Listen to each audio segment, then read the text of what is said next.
Worcestershire Building Preservation Trust has been involved in Willow Court Farmhouse now for 4 years with our partner Wychavon District Council, and we're now at a very interesting stage with a contractor on site delivering the £2.3 million grant from National Lottery Heritage Fund and the National Lottery players, and we will be handing this over to Platform Housing, 6 affordable apartments by Christmas of 2025. Very interesting stage of a long project which will have lasted 5 years.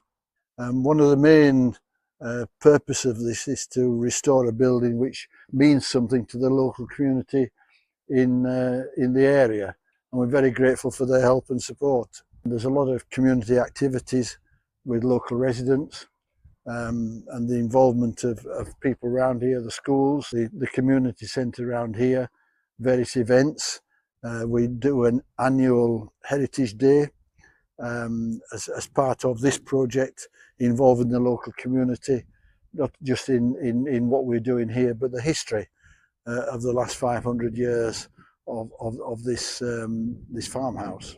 So we know there's been a dwelling of some form here on this site since a remarkably early date of 1275, because there's a reference for a rent dispute in Boycott and Droitwich. I know today it's called Willow Court, but historically this farmstead has always been known as Boycott, and that's the link into a lot of the other history.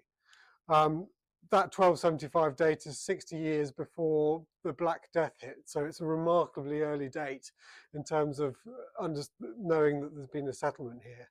There's then a reference to this settlement here in Boycott in 1456 when the boundary of Droitwich was mapped, so there's a reference then.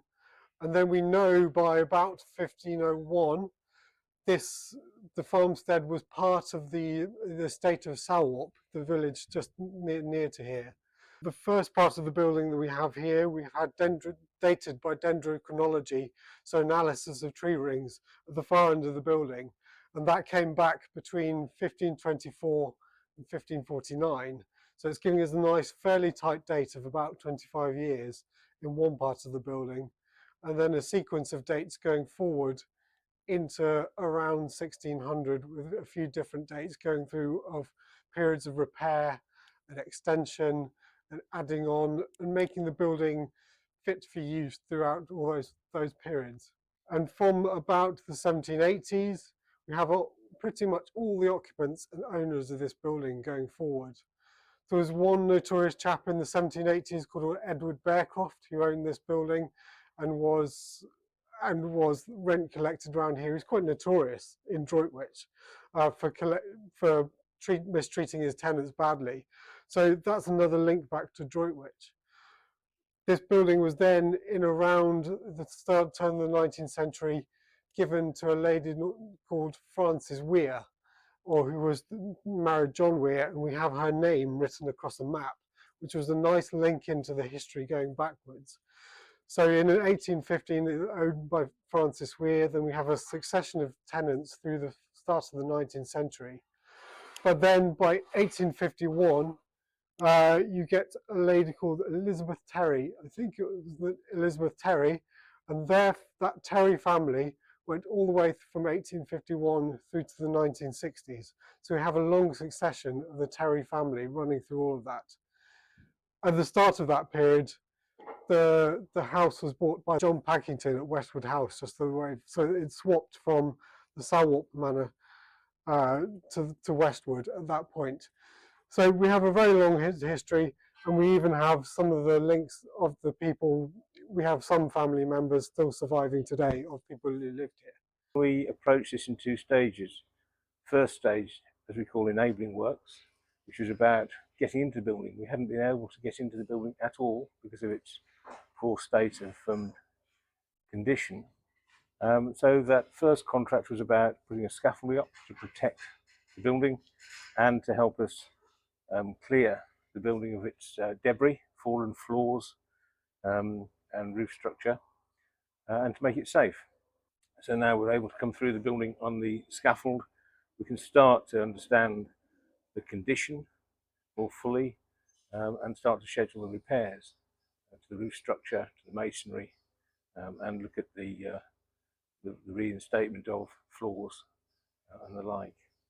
So the next phase really is about stabilisation. We're looking at replacing missing lintels, which have decayed, long timber lintels, repointing brickwork to stabilise it, repairing areas of the roof frame to make that structurally stable, so that we can create a stable shell into which we can then reform some of the floors which are missing and start to divide the building up into the 6 flats, which is its proposed use.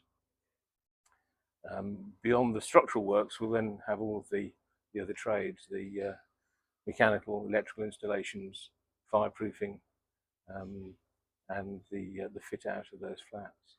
The history of the building is quite key to understanding our approach in terms of repair or replacement, stabilisation. Some areas on this building which were sort of later mid-20th century, we've taken out and we will rebuild. But others where we go back to the 16th, 15th centuries, obviously very significant elements of the building, so we keep as much as we can and repair it. It's unique in a sense that within a relatively small building, we have got a host of challenges in terms of its condition and the repair. But also the other thing I think which is unique for us about this one is its proposed use, and that is as affordable rent flats. And so we're taking on board the specification and the requirements for that type of use within a listed building. So that is quite a challenge as well, and giving people as much of the history of the building as we can in terms of exposing areas, so that they can understand the nature of the structure they're living in. This project is really important to us, as the building back dates to the 16th century, and we really want to bring the building back into life for the community. It's one of the most important projects going at the moment. The partnership agreement with Worcester Building Preservation Trust and Platform Housing Group, with the backing of the National Heritage Lottery. Without them, that partnership agreement, this would not be happening today, and we're really, really proud of what we're doing today.